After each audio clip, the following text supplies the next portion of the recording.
नमस्ते दोस्तों, हमारे चैनल में आपका हार्दिक स्वागत है, जहां हम भारतीय संस्कृति और आध्यात्मिकता की गहराइयों में उतरते हैं।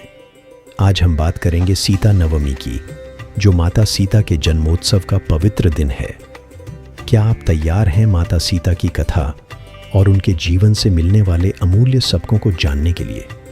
तो चलिए इस पवित्र यात्रा को शुरू करते हैं। सीता नवमी वैशाख मास की शुक्ल पक्ष की नवमी तिथि को मनाई जाती है। ये वह पवित्र दिन है जब धरती माता की गोद से माता सीता का अवतरण हुआ था। माता सीता, जिन्हें जनक नंदिनी, मैथिली और अयोध्या की रानी के नाम से जाना जाता है, न केवल भगवान राम की धर्मपत्नी थीं, बल्कि वे नारी शक्ति, धैर्य और पवित्रता की प्रतीक भी हैं। इस दिन भक्त माता सीता की पूजा करते हैं, उपवास रखते हैं और रामायण का पाठ करते हैं। लेकिन क्या आप जानते हैं, सीता नवमी सिर्फ एक त्योहार नहीं, बल्कि एक प्रेरणा है।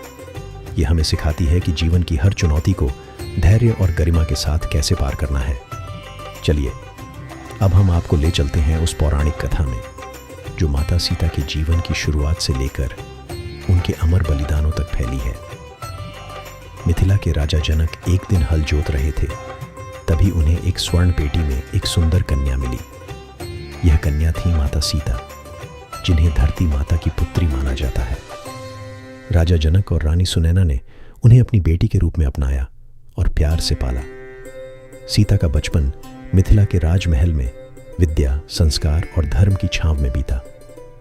जब सीता युवा हुई तो राजा जनक ने उनके विवाह के लिए एक स्वयंवर रखा। इस स्वयंवर में एक शर्त थी, जो भी शिव धनुष को उठाकर उसकी प्रत्यंचा चढ़ाएगा, वही सीता का पति बनेगा। कई राजा महाराजा आए, लेकिन कोई भी उस विशाल धनुष को हिला भी न सका। तभी अयोध्या के राजकुमार राम आए। उन्होंने न केवल धनुष को उठाया, बल्कि उसे तोड़ दिया। इस तरह माता सीता और भगवान राम का पवित्र विवाह हुआ। लेकिन यह कथा यहीं खत्म नहीं होती। राम और सीता का जीवन प्रेम और समर्पण का प्रतीक था, लेकिन इसमें कई कठिनाइयां भी थीं। जब राम को 14 वर्ष का वनवास मिला, तो सीता ने अपने पति का साथ देने का फैसला किया। वन में सीता ने हर कठिनाई को धैर्य और साहस के साथ सहा। लेकिन सबसे बड़ी परीक्षा तब आई जब रावण ने उनका हरण किया और उन्हें अशोक वाटिका में कैद कर लिया। वहां भी सीता ने हिम्मत नहीं हारी। उन्होंने रावण के प्रलोभनों को ठुकराया और भगवान राम पर अटूट विश्वास रखा। आखिरकार राम ने रावण का वध किया और सीता को मुक्त कराया। लेकिन सीता की परीक्षा यहीं खत्म नहीं हुई। समाज के सवालों का सामना करने के लिए उन्हें अग्नि परीक्षा देनी पड़ी। उनकी पवित्रता ने हर सवाल का जवाब दिया। फिर भी बाद में समाज के दबाव में उन्हें अयोध्या छोड़कर ऋषि वाल्मीकि के आश्रम में रहना पड़ा, जहां उन्होंने लव कुश को जन्म दिया और उन्हें एकल माता के रूप में पाला। अंत में माता सीता ने धरती माता की गोद में वापस लौटने का फैसला किया। लेकिन उनकी कहानी हमें आज भी प्रेरित करती है। माता सीता की कथा सिर्फ एक कहानी नहीं, बल्कि एक जीवन दर्शन है। आइए जानते हैं कि इससे हमारे जीवन पर क्या अच्छे और बुरे प्रभाव पड़ते हैं। अच्छे प्रभाव: धैर्य और साहस। सीता ने हर कठिनाई को धैर्य के साथ सहा। इससे हम सीखते हैं कि जीवन की चुनौतियों में हार नहीं माननी चाहिए। नारी शक्ति: सीता ने दिखाया कि नारी कमजोर नहीं, बल्कि शक्तिशाली और स्वतंत्र है। यह हमें आत्मविश्वास देता है।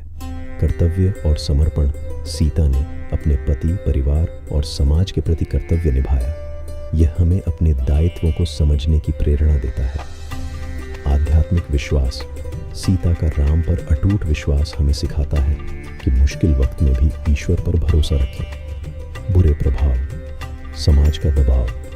सीता को समाज के सवालों का सामना करना पड़ा। इससे हमें सीख मिलती है कि हमें दूसरों के गलत निर्णयों को बिना सोचे स्वीकार नहीं करना चाहिए।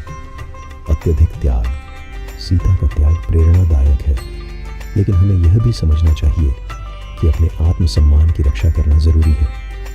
सीता नवमी हमें सिखाती है कि जीवन में सुख दुख दोनों आते हैं, लेकिन हमें अपने मूल्यों और विश्वास के साथ डटकर सामना करना चाहिए। दोस्तों, माता सीता का जीवन हमें सिखाता है कि सच्चाई और धैर्य की राह पर चलने वाला कभी हारता नहीं। इस सीता नवमी पर आइए एक संकल्प लें हम अपने जीवन में धैर्य, साहस और आत्मसम्मान को अपनाएंगे। आज 5 मिनट के लिए शांत बैठें, माता सीता का ध्यान करें